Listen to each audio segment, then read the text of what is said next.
രേണുവിനെ ഇതുപോലെ നിരന്തരം ദ്രോഹിച്ചുകൊണ്ടിരിക്കുന്നവരോട് അത് നമ്മുടെ അവസ്ഥ എത്ര പറഞ്ഞാലും അവർക്ക് മനസ്സിലാകത്തില്ല. അവർക്ക് അവരുടെ ജീവിതത്തിൽ ഈ ഒരു അനുഭവം ഉണ്ടാകണം, എന്നാലേ അവർക്ക് അത് മനസ്സിലാവും. നമ്മുടെ തടസ്സമായി നിൽക്കുന്ന ഇതുപോലുള്ള എന്നെ മുന്നോട്ട് എനിക്ക് പുറത്തിറങ്ങാൻ കഴിയാത്ത രീതിയിൽ എൻ്റെ സ്ഥാനത്ത് വേറൊരാളിനെ ഒരു ജീവിതം ആത്മഹത്യ ചെയ്യുന്ന സാഹചര്യത്തിലുള്ള വളരെ മോശമായ കാര്യങ്ങൾ എന്നെപ്പറ്റി പ്രചരിപ്പിക്കുന്നുണ്ട്.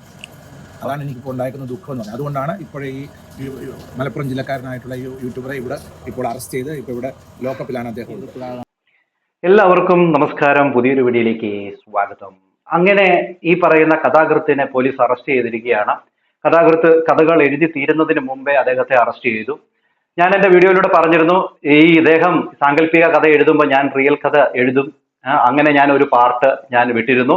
അതിന്റെ ബാക്കി ഭാഗങ്ങൾ ഞാൻ തുടർക്കഥയായിട്ട് എഴുതുമെന്ന് പറഞ്ഞെങ്കിലും അത് എഴുതി തീർക്കാനോ അല്ലെങ്കിൽ അത് പറഞ്ഞു തീർക്കാനോ അവസരം കിട്ടുന്നതിന് മുമ്പ് തന്നെ ഈ പറയുന്ന കഥാകൃത്തിനെ പോലീസ് പൊക്കി.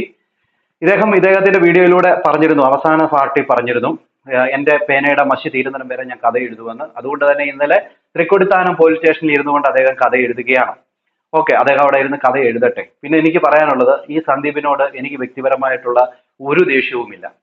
ഇദ്ദേഹം ഈ പറയുന്ന ബിഷപ്പിനെ സാമൂഹ്യ മാധ്യമങ്ങളിലൂടെ തെറ്റായ രീതിയിൽ ഒരു കഥ എന്ന വ്യാജേന മറ്റുള്ളവരിലേക്ക് ഇട്ടുകൊടുത്ത തെറ്റായ ഇൻഫർമേഷൻ അത് പൊളിച്ചെടുക്കുക എന്നുള്ളതായിരുന്നു എൻ്റെ ഉദ്ദേശം. അത് ഞാൻ കൃത്യമായിട്ടും നിർവഹിച്ചു എന്നുള്ളതാണ്. അദ്ദേഹത്തിന്റെ വീഡിയോയിലൂടെ അദ്ദേഹത്തിന്റെ പേര്, അദ്ദേഹത്തിന്റെ ബന്ധുക്കളുടെ വോയിസ്, അങ്ങനെ തുടങ്ങി അദ്ദേഹമാണ് ഈ ബിഷപ്പാണ് എന്ന് തെളിയിക്കേണ്ടത് എല്ലാം അദ്ദേഹം പറഞ്ഞു വെച്ചിട്ടുണ്ട്. അപ്പൊ അതുകൊണ്ട് തന്നെ ഈ നിങ്ങൾ പറയുന്ന പോലെ തന്നെ ഞാൻ പറഞ്ഞിട്ടാണ് അത് ബിഷപ്പാണെന്ന് അറിഞ്ഞത് എന്ന് പറഞ്ഞ് നടക്കുന്നവരോടൊരു കാര്യം, പോലീസുകാർ അവിടെ ചുമ്മാതെ എന്താ പറയുക, തൊപ്പിയും വെച്ചുകൊണ്ട് ചുമ്മാതിരിക്കുകയല്ല.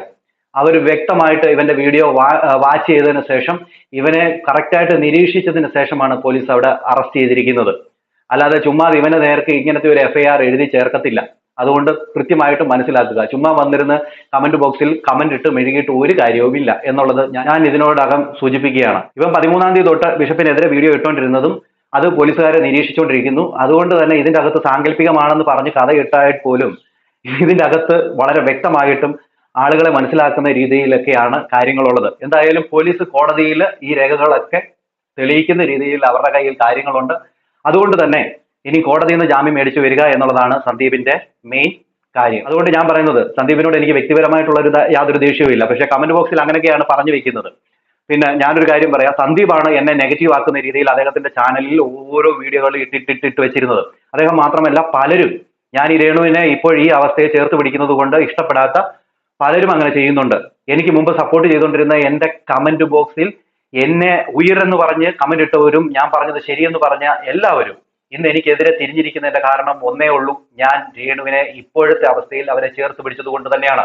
അതുകൊണ്ട് എനിക്ക് ഒരു കുഴപ്പമില്ല. കാരണം എന്ന് വെച്ച് കഴിഞ്ഞാൽ ഇന്നലെ രേണു ചെയ്ത തെറ്റുകൾ ഞാൻ ചൂണ്ടിക്കാണിച്ചിട്ടുള്ള ഒരു വ്യക്തിയാണ്. നാളെ രേണു രോഗമൊക്കെ സൗഖ്യമായി തിരിച്ചു വരുമ്പോഴും രേണു ഇതേ മാർഗത്തിൽ കൂടെ പോവുകയാണെങ്കിലോ അല്ലെങ്കിൽ എന്തെങ്കിലും സമൂഹത്തിൽ തെറ്റായിട്ടുള്ള ഇൻഫർമേഷൻ കൊടുക്കുകയാണെങ്കിലോ ഞാൻ ചൂണ്ടിക്കാണിക്കുക തന്നെ ചെയ്യും. ഞാൻ എല്ലാ വീഡിയോയിലും പറയുന്ന ഒരു കാര്യം തന്നെയാണ്. അതുകൊണ്ട് ഇന്ന് അവരുടെ അവസ്ഥയെ ഞാൻ വിറ്റ് കാശാക്കാനായിട്ട് ഞാൻ ശ്രമിക്കുന്നില്ല. ഇന്ന് അവരുടെ അവസ്ഥ അതുപോലത്തെ അവസ്ഥയാണ്. അതുകൊണ്ട് തന്നെ അവരുടെ വീഡിയോ കണ്ട് അവരെ സപ്പോർട്ട് ചെയ്യുന്ന, അവരെ സ്നേഹിക്കുന്ന, അവർക്ക് പൈസ അയച്ചു കൊടുക്കുന്ന ആൾക്കാർ അവർക്ക് അയച്ചു കൊടുക്കണം എന്ന് പറയുന്ന ഒരാളാണ് ഞാൻ. അപ്പോഴാണ് ഇവരുടെ ക്യാൻസർ രോഗം ഫേക്ക് ആണെന്നും ഇവരുടെ ബില്ലുകൾ മൊത്തം ഫേക്ക് ആണെന്നും അത് AI ആണെന്നും അങ്ങനെ തുടങ്ങി അവർക്ക് കിട്ടേണ്ട സഹായങ്ങൾ നിർത്തലാക്കുകയും അവർക്ക് കിട്ടേണ്ട പ്രാർത്ഥനകൾ നിർത്തലാക്കാൻ വേണ്ടി ഇങ്ങനെ സോഷ്യൽ മീഡിയയിലൂടെ വന്ന് ഓരോ കാര്യങ്ങൾ വിളിച്ചു പറയുന്നവർക്കെതിരെ ശക്തമായ നടപടി ഉണ്ടാകുക തന്നെ വേണം.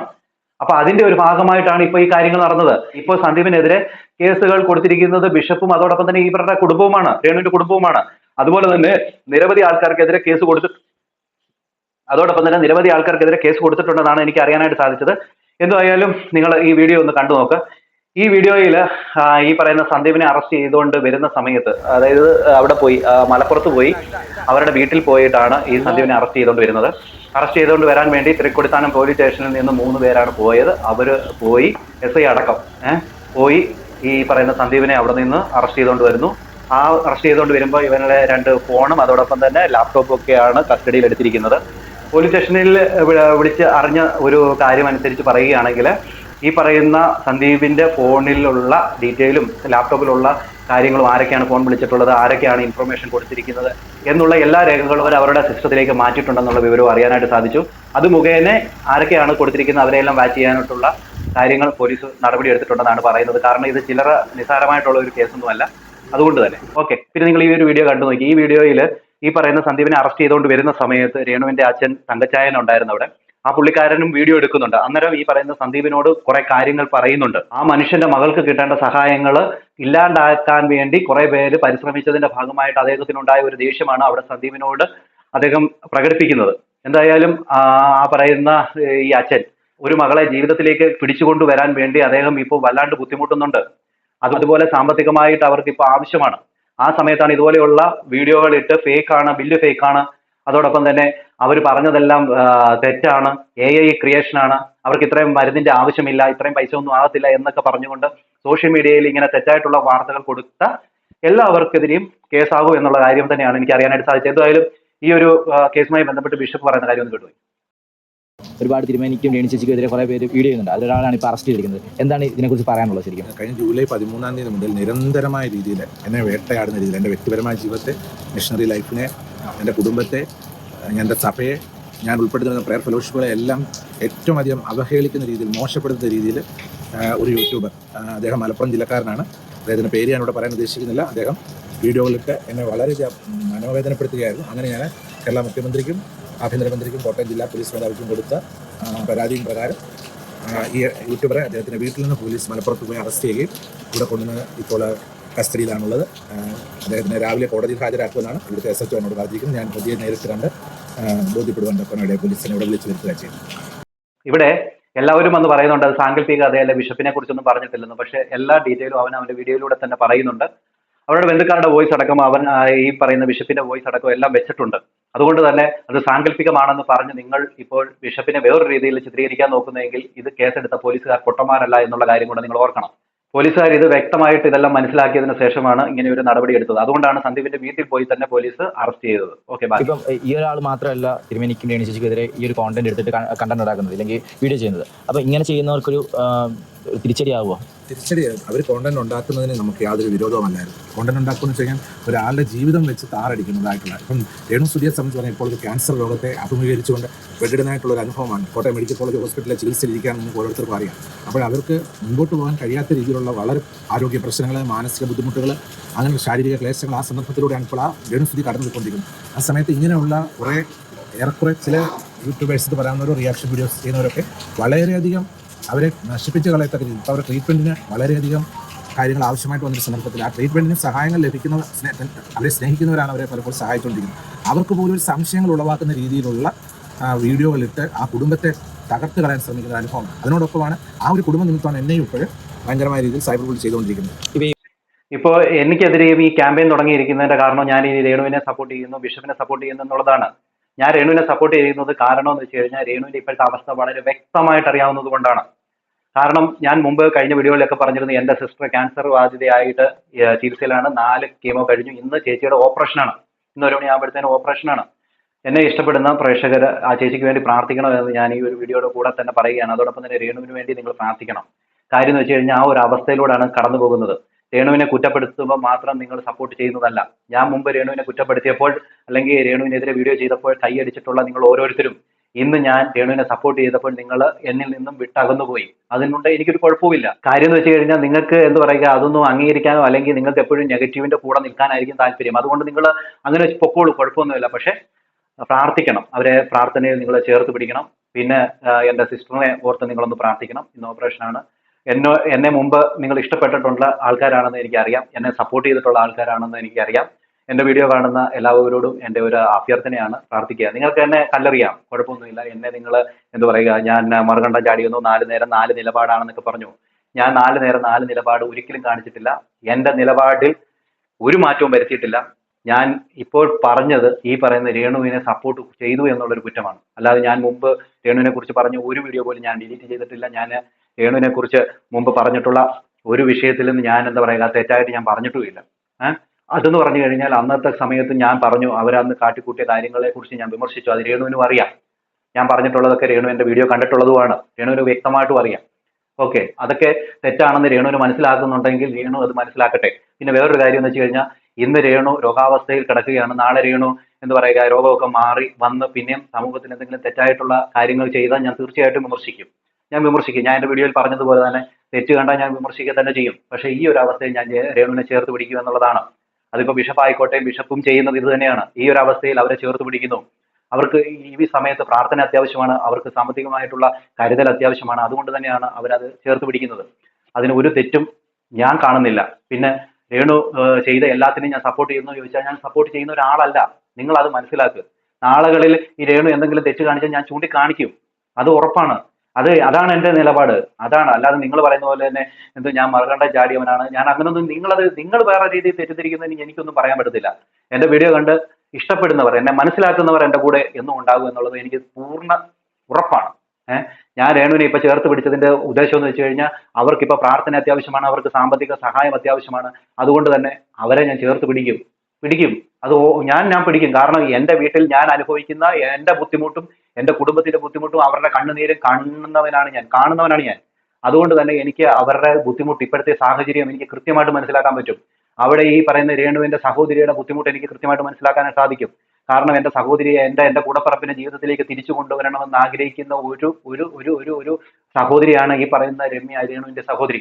അതുപോലെ തന്നെ അവരുടെ അച്ഛൻ, അമ്മ, ആ ഋതപ്പൻ, ഇവർക്കൊക്കെ അത് തന്നെയാണ് ആഗ്രഹം. കിച്ചുവിന് ആഗ്രഹം ഉണ്ടോ എന്ന് എനിക്കറിയത്തില്ല. ഉണ്ടെങ്കിൽ ആ പയ്യന്റെ ആഗ്രഹം എന്ന് നമുക്ക് പറയാം. ഓക്കെ, എന്തായാലും രേണുവിന്റെ ഇപ്പോഴത്തെ അവസ്ഥയെക്കുറിച്ച് രേണുവിന്റെ സഹോദരി പറയുന്നത് കേട്ടു നോക്കി. ഇപ്പോൾ 2 ദിവസമായിട്ട് കുഴപ്പമില്ല. കാരണം സെക്കൻഡ് കീമോ കഴിഞ്ഞു. സെക്കൻഡ് കീമോ കുറച്ച് കോംപ്ലിക്കേറ്റഡ് ആയിരുന്നു. അത് ഒരു ഇപ്പോൾ കീമോ കഴിഞ്ഞിപ്പോൾ ഇന്നലെയാണ് 10-ാം തീയതി കഴിഞ്ഞ സെക്കൻഡ് 10-ാം തീയതി തൊട്ട് തുടങ്ങി വോമിറ്റിങ്, കണ്ടിന്യൂസ് ആയിട്ട് വോമിറ്റിങ്. 5 ദിവസം ICUലായിരുന്നു. അത് കഴിഞ്ഞ് ഡിസ്ചാർജ് ആയി വീട്ടിൽ വന്നു. ഇന്നിപ്പം ഇന്നലെയാണ് ഒന്ന് എഴുന്നേറ്റ് ഫുഡൊക്കെ കഴിക്കണം. മറ്റേ കഴിക്കുന്ന അന്നേരം വോമിറ്റ് ചെയ്ത് പൊയ്ക്കൊണ്ടിരിക്കുമായിരുന്നു. ഇപ്പം കുറച്ചൊരു ഇനിയിപ്പോൾ ഇതൊന്ന് ഓക്കെ ആയി വരുമ്പോഴത്തേന് 31st അടുത്ത 3rd കീമോ സ്റ്റാർട്ട് ചെയ്യും. ഇപ്പം രേണു ചേച്ചി ഇപ്പോൾ ഹോസ്പിറ്റലാണ്. ഈ ഒരു സിറ്റുവേഷൻ വന്നിട്ട് പോലും പല ആൾക്കാർ പല രീതിയിലാണ് വരുന്നത്. ഇപ്പോൾ ഹോസ്പിറ്റൽ ബില്ല് കള്ളത്തരമാണ്, ഈ ക്യാൻസർ രോഗം പോലും കള്ളത്തരമാണ്, പൈസ കിട്ടാൻ വേണ്ടിയാണ് ഉള്ള അടവുകളാണ് എന്നൊക്കെയാണ് പറയുന്നത്. ഇതൊക്കെ പറയുന്നവരോട് എന്താണ് പറയാനുള്ളത്? ഈ ചേച്ചി ഇഷ്ടപ്പെടുന്ന കുറേ ആൾക്കാരുണ്ട്, അവരോട് എന്താണ് പറയാനുള്ളത്? ഞങ്ങൾ അതുകൊണ്ടാണ് ആ ബില്ലിൻ്റെ കാര്യം, കാരണം ഇത് നമുക്ക് നമ്മുടെ സാഹചര്യം വെച്ച് നോക്കുമ്പോൾ നമ്മുടെ കാര്യത്തിൽ എന്ത് ട്രീറ്റ്മെൻറ്റ് എന്തൊക്കെ വന്ന് നമ്മളത് എല്ലാവരെയും ബോധിപ്പിക്കേണ്ട അവസ്ഥയാണ്. കാരണം എന്താണെന്ന് വെച്ചാൽ ഈ ഒരു മെഡിസിൻ്റെ കാര്യവും അതൊക്കെ ഞങ്ങളിപ്പോൾ അനുഭവിക്കുന്നതുകൊണ്ട് ഞങ്ങൾക്ക് അതിൻ്റെ ആ ബുദ്ധിമുട്ടും അവസ്ഥകളും ഒക്കെ ഇത് കള്ളത്തരമാണെന്നും ബില്ലിനകത്ത് കള്ളത്തരം കാണിച്ചെന്നും ഒക്കെ പറയാനുള്ളവരോടും എനിക്കതേ പറയാനുള്ളൂ. അവരുടെ വീട്ടിൽ ഇപ്പം ഞങ്ങളത് അനുഭവിക്കുന്നതുകൊണ്ട് അവരുടെ വീട്ടിൽ ഈ ഒരു അവസ്ഥ വരണം. ഈ 2,02,000 അത്രയും സംതിങ് വിലയാകും ഒരു മെഡിസിൻ, ഒരു ഇഞ്ചക്ഷന്. അപ്പോൾ ആ ഒരു ഇഞ്ചക്ഷന് വേണ്ടി നമ്മൾ ഓടുന്ന ഒരു അവസ്ഥ ഉണ്ടാകണം. ആ ഒരു അവസ്ഥ ഉണ്ടായാൽ മാത്രമേ നമ്മൾ എത്ര പറഞ്ഞാലും നമ്മളെ സപ്പോർട്ട് ചെയ്യുന്നവർക്ക് സത്യം അറിയാം. അല്ലാതെ നമ്മളെ സത്യമാണ്, ഇത്രയും പൈസ ഉണ്ടാക്കണമെങ്കിൽ വലിയ പാട് തന്നെയാണ്. അത് എന്താ പറയുക, കുറച്ചെങ്കിലും മനസാക്ഷി ഉള്ളവർക്ക് ഇത് മനസ്സിലാക്കാനായിട്ട് സാധിക്കത്തുള്ളൂ. പിന്നല്ല അന്ന് അതുണ്ടാക്കിയില്ലേ, ഇന്ന് ഇതുണ്ടാക്കിയില്ലേ എന്നൊക്കെ പറയുന്നവരോട് ഒരു ചോദ്യം എനിക്കുള്ളത്, ഈ പറയുന്ന 2,26,000 രൂപ മരുന്നിന് മാത്രമാണ്. ബാക്കി അവരുടെ ചെലവുകൾ നിങ്ങളൊന്ന് ചിന്തിക്കണം. പിന്നെ അത് മാത്രമല്ല, ഇത് ഈ 2,26,000 സംതിങ് രൂപ ഇൻറ്റു 6 കീമോയാണ്. ആ 6 കീമോ കഴിഞ്ഞതിന് ശേഷം അത് നെഗറ്റീവ് ആയില്ല എങ്കിൽ പിന്നെ അവർക്ക് 17 കീമോ ഇതുപോലെ ഈ ഇഞ്ചക്ഷൻ വെച്ചെടുക്കണം. അപ്പം നിങ്ങൾ ചുമ്മാ വന്നിരുന്ന് ഈ ഫാമിലിയെ ഇങ്ങനെ കിടന്ന് ഇപ്പോഴത്തെ അവസ്ഥയിൽ ബുദ്ധിമുട്ടിക്കുന്നത് ശരിയായിട്ടുള്ളൊരു കാര്യമല്ല. എന്തായാലും ബാക്കി രേണുവിനെ ഇതുപോലെ നിരന്തരം ദ്രോഹിച്ചുകൊണ്ടിരിക്കുന്നവരോട് അത് നമ്മുടെ അവസ്ഥ എത്ര പറഞ്ഞാലും അവർക്ക് മനസ്സിലാകത്തില്ല. അവർക്ക് അവരുടെ ജീവിതത്തിൽ ഈ ഒരു അനുഭവം ഉണ്ടാകണം, എന്നാലേ അവർക്ക് അത് മനസ്സിലാകത്തുള്ളൂ. പലരും വീഡിയോയുടെ അടിയിലും രേണു ചേച്ചിയുടെ വീഡിയോയുടെ അടിയിലും കമൻ്റ് ആയിട്ട് വരുന്നുണ്ട്. ഈ വയ്യാതെ ഇത്രയും സീരിയസ് ആയിട്ടിരിക്കുന്ന ആൾ വന്നിട്ട് പറയുകയാണ് ലൈക്ക് ചെയ്യൂ, കമൻറ്റ് ചെയ്യൂ, സബ്സ്ക്രൈബ് ചെയ്യൂ, അപ്പോൾ ഇവൾക്ക് ഈ രോഗമൊന്നും ഇല്ലേ എന്നാണ് പലരും ചോദിക്കുന്നത്. അപ്പം ഈ വീഡിയോ എന്തിനു വേണ്ടിയാണ് ഇങ്ങനെ വീഡിയോ ഇടുന്നത്? വീഡിയോ ചെയ്യുന്ന അത് ഞാൻ പല പ്രാവശ്യം നമ്മൾ പറഞ്ഞിട്ട് ഒരു ഇഞ്ചക്ഷൻ്റെ വില, കാരണം ഇത് ഈ നമ്മൾ കീമോ ചെയ്യുമ്പോൾ അതിനോടൊപ്പം തന്നെ ഈ ഒരു ആൻറ്റിബോഡി ഇഞ്ചക്ഷനും അവർക്ക് എടുക്കുന്നുണ്ട്. കാരണം അവർക്കുണ്ടായിരിക്കുന്ന ക്യാൻസർ എന്ന് പറഞ്ഞാൽ അതൊരു വേറൊരു ടൈപ്പാണ്, അത് കുറച്ച് സീരിയസ് ആയിട്ടുള്ളതാണ്. അപ്പോൾ അതിന് ഈ ഒരു ആൻറ്റിബോഡി ഇഞ്ചക്ഷൻ നമ്മൾ കൊടുക്കുന്നുണ്ട്. ആ ഒരു ഇഞ്ചക്ഷൻ്റെ വില എന്ന് പറഞ്ഞാൽ 2 ലക്ഷത്തി സംതിങ് രൂപയാണ് ഒരു ഇഞ്ചക്ഷന്. അപ്പോൾ നമുക്ക് ഫസ്റ്റ് 6 കീമോയാണ്. ഈ 6 കീമോ എടുക്കുമ്പോൾ ഈ ഓരോ ഇഞ്ചക്ഷനും എടുക്കണം. ഈ 6 കീമോ കഴിഞ്ഞിട്ട് ഇത് വീണ്ടും ഇത് നെഗറ്റീവ് ആയില്ലെന്നുണ്ടെങ്കിൽ, ടെസ്റ്റ് നെഗറ്റീവ് ആയില്ലെന്നുണ്ടെങ്കിൽ മൊത്തം 17 കീമോ എന്നാണ് പറഞ്ഞിരിക്കുന്നത്. അപ്പോൾ അങ്ങനെ ഒരു അവസ്ഥ വരുവാണെന്നുണ്ടെങ്കിൽ 17 കീമോയ്ക്കും ഈ ഓരോ ആൻറ്റിബോഡി ഇഞ്ചക്ഷനും എടുക്കണം. അപ്പോൾ ഇത്രയും വിലയുള്ള ഈ ഇഞ്ചക്ഷന് അതിന് കാരണം നമുക്ക് അതിന് സാമ്പത്തിക ആവശ്യം, അതുകൊണ്ടാണ് അവർക്ക് വയ്യാത്ത അവസ്ഥയിലും അവൾ യൂട്യൂബ് ചാനലുമായിട്ട് മുന്നോട്ട് പോകുന്നത്. കേട്ടല്ലോ പ്രേക്ഷകരെ, ഇതൊക്കെയാണ് അവരുടെ കുടുംബത്തിന് പറയാനുള്ളത്. ഇന്നലെ ഈ പറയുന്ന സന്ദീപിനെ കൊണ്ടുവന്ന സമയത്ത് ഈ രമ്യയും അതോടൊപ്പം തന്നെ തങ്കച്ചനും അവരുടെ കുടുംബക്കാരൊക്കെ ഉണ്ടായിരുന്നു അവിടെ. ഓക്കെ, ഇതൊക്കെയാണ് എനിക്ക് പറയാനായിട്ടുള്ളത്. അപ്പം പിന്നെ ബിഷപ്പിനെ കുറിച്ച് ഒന്നും പറഞ്ഞില്ലല്ലോ എന്നൊക്കെ പറയുന്ന ആൾക്കാരോട് എനിക്ക് പറയാനുള്ളത് ഇത് മാത്രമേ ഉള്ളൂ. തെറ്റിനെ നിങ്ങൾ ഒരിക്കലും ന്യായീകരിക്കുന്നത് ശരിയായിട്ടുള്ളൊരു കാര്യമല്ല.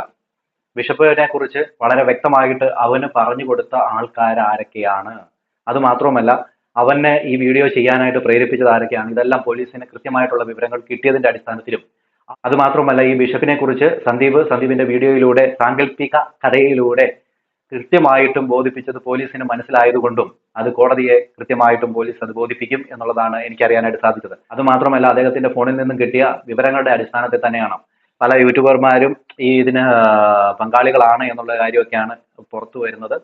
ആരൊക്കെയാണ് ഇതിനെ പിന്നെ കളിച്ചിട്ടുള്ളത് എന്നുള്ളതൊക്കെ ഇനിയും വരും ദിവസങ്ങളിൽ നമുക്ക് അറിയാനായിട്ട് സാധിക്കും. എല്ലാവർക്കും കാര്യങ്ങളൊക്കെ മനസ്സിലായെന്ന് വിചാരിക്കുന്നു. പിന്നെ കമന്റ് ബോക്സിൽ വന്ന് പറയുന്നത് എനിക്കെതിരെ കിച്ചു കേസ് കൊടുക്കണമെന്നൊക്കെയാണ്. കാരണം ഇപ്പൊ ഈ ഒരു അവസ്ഥയിൽ സന്ദീപിനെ അറസ്റ്റ് ചെയ്തപ്പോൾ എനിക്കെതിരെ കേസ് കൊടുക്കണം, പിന്നെ എന്തായിരുന്നു ബിഷപ്പിനെതിരെ കേസ് കൊടുക്കണം, കിച്ചു കൊന്ന് കേസ് കൊടുത്തു കഴിഞ്ഞാൽ എല്ലാം തീരാവുന്നേ ഉള്ളൂ, കിച്ചു ബിഗ് ബോസിൽ പോയി അവന്റെ റിയൽ സ്റ്റോറി പറയുമ്പോൾ എല്ലാ സത്യങ്ങളും പുറത്തു വരുമെന്നൊക്കെ പറയുന്നുണ്ടെങ്കിൽ കിച്ചു ബിഗ് ബോസിൽ പോകണം, കിച്ചുവിന്റെ സ്റ്റോറി പറയണം, അതോടൊപ്പം തന്നെ കിച്ചു കൊണ്ട് കേസ് കൊടുക്കണം. അതൊക്കെ കിച്ചുവിന് തന്നെ നല്ലതാണ്, കിച്ചുവിനെ സപ്പോർട്ട് ചെയ്യുന്നവർക്കും നല്ലത് തന്നെയാണ്. അതുകൊണ്ട് തന്നെ അങ്ങനെ ചെയ്യട്ടെ എന്ന് തന്നെയാണ് എനിക്ക് പറയാനുള്ളത്. അപ്പം പ്രത്യേകിച്ച് അവർക്കൊക്കെ എതിരെ കൊണ്ടു കൊടുക്കണം, ബിഷപ്പിനെതിരെ കൊണ്ടു കൊടുക്കണം, എനിക്കെതിരെ കൊണ്ടു കൊടുക്കൂ. പിന്നെ ബിഗ് ബോസിൽ, പ്രത്യേകിച്ചും ബിഗ് ബോസിൽ പോകണം, റിയൽ സ്റ്റോറി പറയണം. ഓക്കെ, അപ്പം എങ്ങനെ നമുക്ക് അടുത്ത വീഡിയോ കാണാം. ലൈക്ക് ചെയ്യാനൊക്കെ മറക്കല്ലേ കേട്ടോ, ഹൈപ്പ് ഉണ്ടെങ്കിൽ ഹൈപ്പ് ചെയ്യാൻ മറക്കല്ലേ കേട്ടോ. കാരണം എന്ന് വെച്ച് കഴിഞ്ഞാൽ എന്നെ അടിച്ച് കഴിഞ്ഞാൽ താഴ്ത്തിക്കൊണ്ടിരിക്കുകയാണ്. ഇഷ്ടപ്പെടുന്നവർ ആരൊക്കെയും ഉണ്ടെങ്കിൽ എങ്ങനെ സപ്പോർട്ട് ചെയ്യും. പിന്നെ വേറൊരു കാര്യം, എന്നോട് പോയി പണി നോക്കുന്നൊക്കെ പറയുന്നുണ്ട്.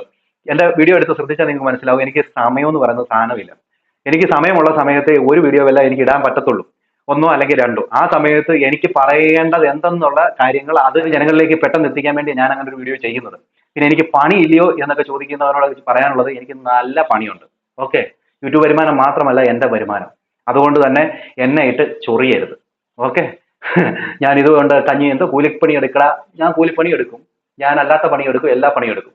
ഓക്കെ, അതുകൊണ്ട് തന്നെ എനിക്ക് നല്ല പണിയുണ്ട്, നല്ല ശമ്പളം മേടിക്കുന്ന നല്ല പണിക്കാരനാണ് ഞാൻ. അതുകൊണ്ട് തന്നെ എന്നെ കയറി ഈ ഒരു കാര്യത്തിൽ കയറി ചൊറിയാൻ വരരുത് കേട്ടോ. അത് ഞാൻ ആദ്യം തന്നെ പറയുക. ഓക്കെ, പിന്നെ എനിക്ക് ഇടാനാണെങ്കിൽ എനിക്ക് സമയം കിട്ടുന്നതിനനുസരിച്ച് ഞാൻ ഇടും. ഓക്കെ, അത് എൻ്റെ മാത്രം കാര്യം. മനസ്സിലായല്ലോ? അടുത്ത വീഡിയോ കാണാം. എല്ലാവർക്കും